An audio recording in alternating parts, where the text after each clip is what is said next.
welcome back to the Networking Diaries.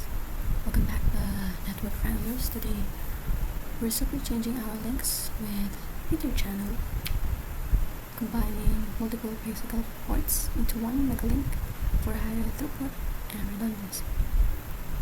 And for today, we are on our 5th episode of the Networking Diaries, titled Team Up EtherChannel's Essentials, with the same network topology, with the same network address, but a little different steps we go over for today. We have 7 steps, which is building the topology, which is now pressing on your screens. We have 3 groups that we will configure earlier from our previous video. Also, topology. We have the redundant links, the routers, PCs, and its details. We will configure the EtherChannel, PAGP, which is a Cisco proprietary. We will verify it. Second is configure the EtherChannel with LACP, a IEEE standard, and verify it as well, and use the 4-channel interface for it to be a one group, communicate as one, and to test again the bandwidth and the redundancy. And yep, let's start. And now we will configure the step 2, which is to configure EtherChannel with PAGP. And PAGP talks about Cisco only. It auto-negotiates port into a channel when it is set to desirable or auto. And for switch 1, we have the PAGP group 2 that we will work on right now. We have FA0/8 and FA0/9 as the ports that will merge for it to be as one port only. Enable conft, we will range it in range FA0/8 to 9, which is the 2 ports that we have. Channel group 1, group 2 rather, for the PAGP.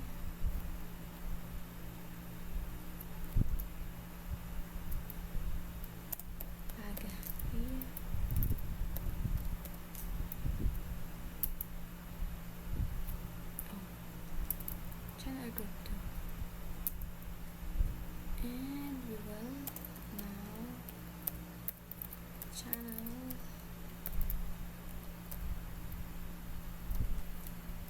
group 2 mode desirable.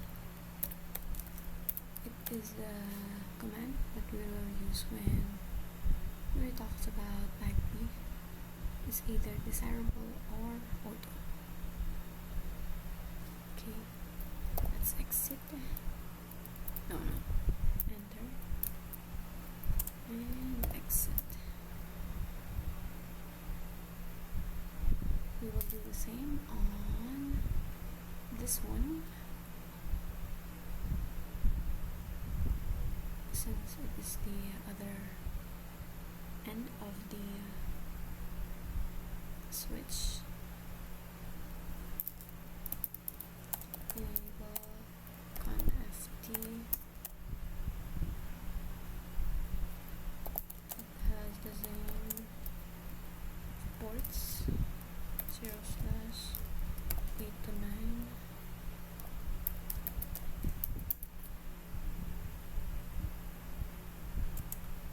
Channel group 2 as well.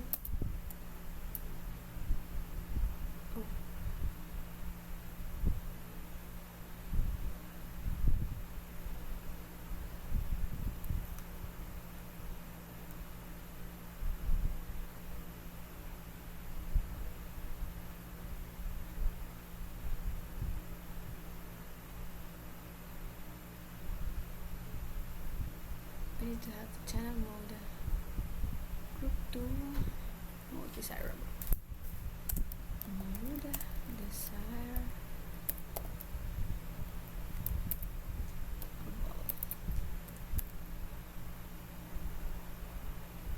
For PAGP as well.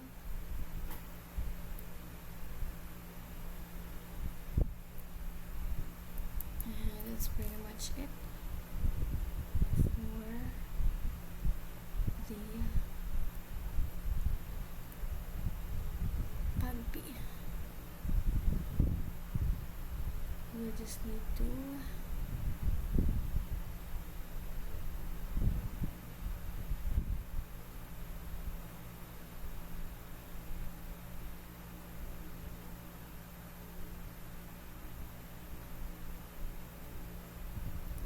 for us to check the and verify the PAGP channel status. Just need to exit command and command show ether summary, which is we have channel group 2, which is PAGP, and a port in channel. That's all. Which we exit show ethers. We also have the group 2.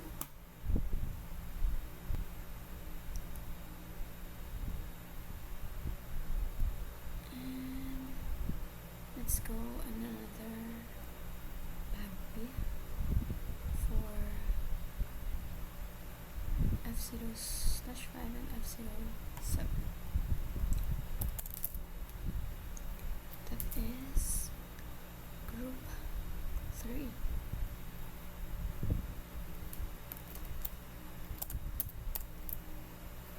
And range FA0,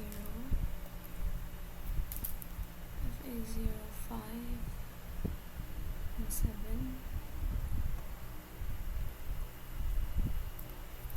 5 FA0/7.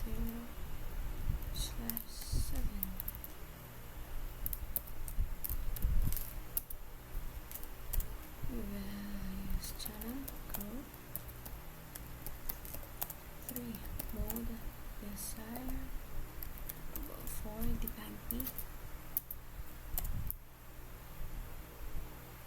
and to check exit show ether summary.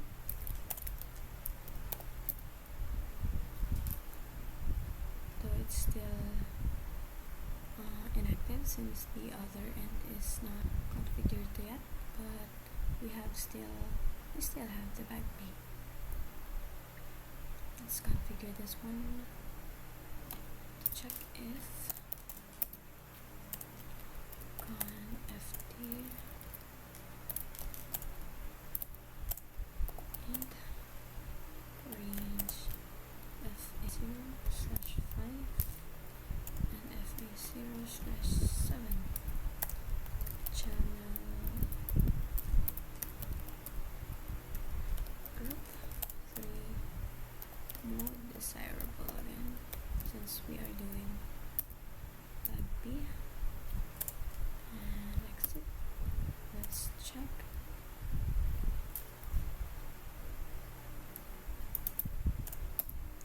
Show ether summary. Yes, we have letter P right now. Let's go back to switch 3. If it's still NI, it is now P and not standalone.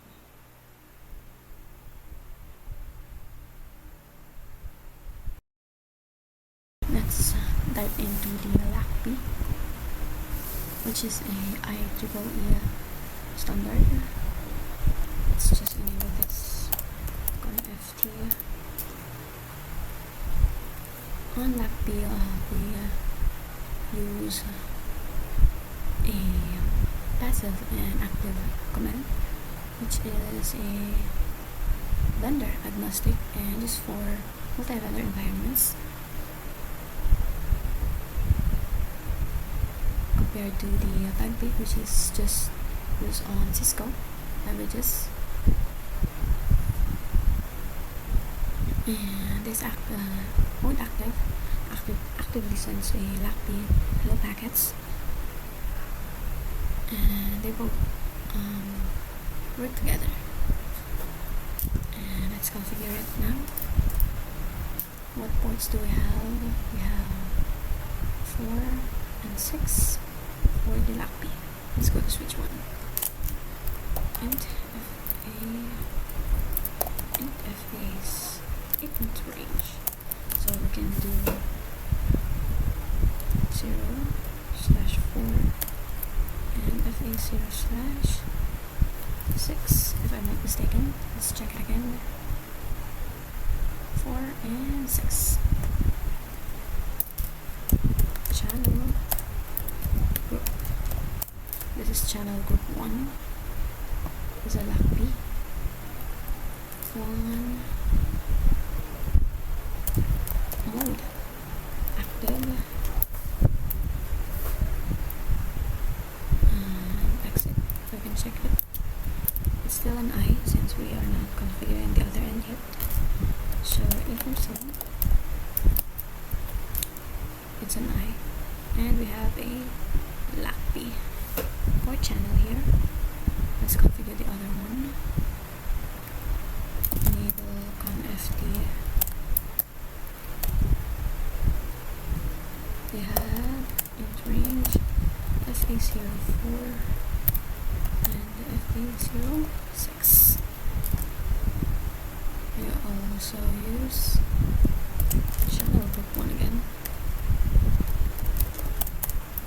Mode active, since we're doing LACP. And let's check if it's now a letter P. Show ether sum. It's now a LACP and port in channel. Let's check on this also.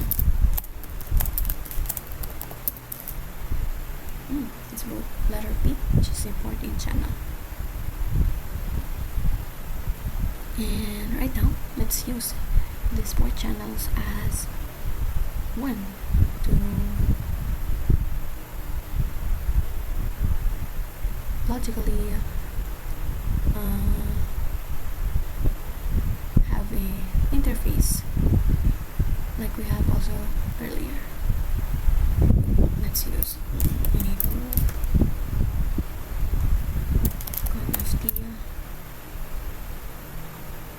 We will use it as a trunk, so it will not use a single link on communicating on other events. Let's use import channel 2. Let's use switchboard mode trunk. Switchboard trunk allowed VLAN 10, 20, and 30. Again. Let's not shut it down and exit. Let's do this in all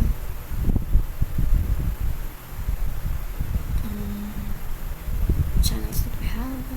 Let's also do this on the LACP. Port channel 1. Switchboard. Let's do switchboard mode trunk. And no shut. Exit. Show ether sum. Still have the LACP and PAGP. As we can see, it both become green since we configured it now. And conft, let's import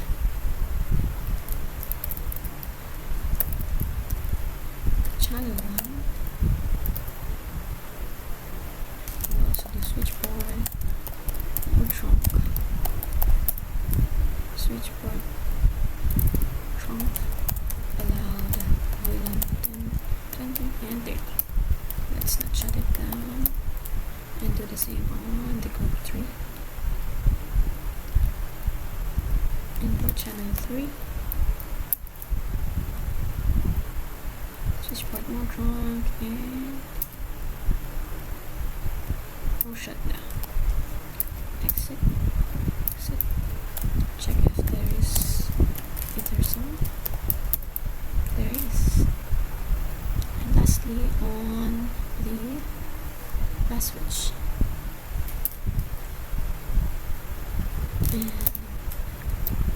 left here. And port channel 2. Switch port mode trunk. Switch port trunk. Allowed with 10, 20, and 30. Let's not shut it down.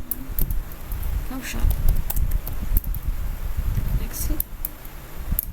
Do the same on group 3.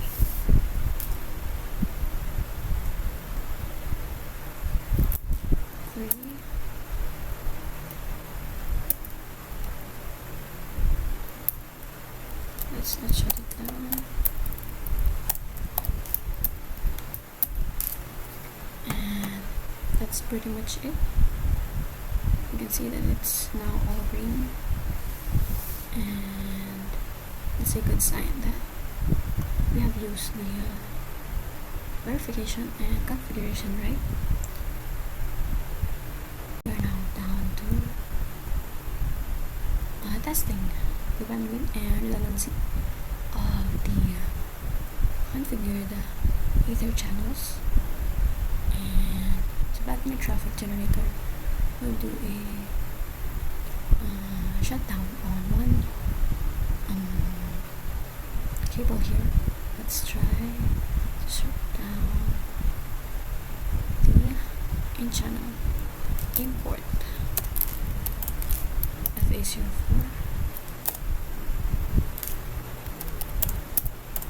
int FA0/4 shut. As we can see, it is now red, but if we hover here, the import channel 1 and 2 is still up, even the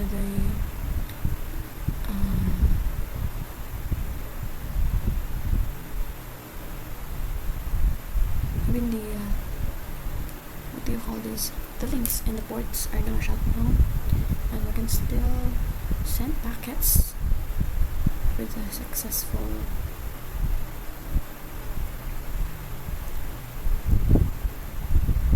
on other PCs. And there you have it. EtherChannel with both PAGP and LACP, more bandwidth, fewer the STP headaches, and it's seamless failover if a cable drops. And that's pretty much it. Please like and subscribe on my channel. Kindly leave a comment if you have some clarifications, and until then, hold those smart, stay redundant as always, config on, and see you on the next episode. Bye.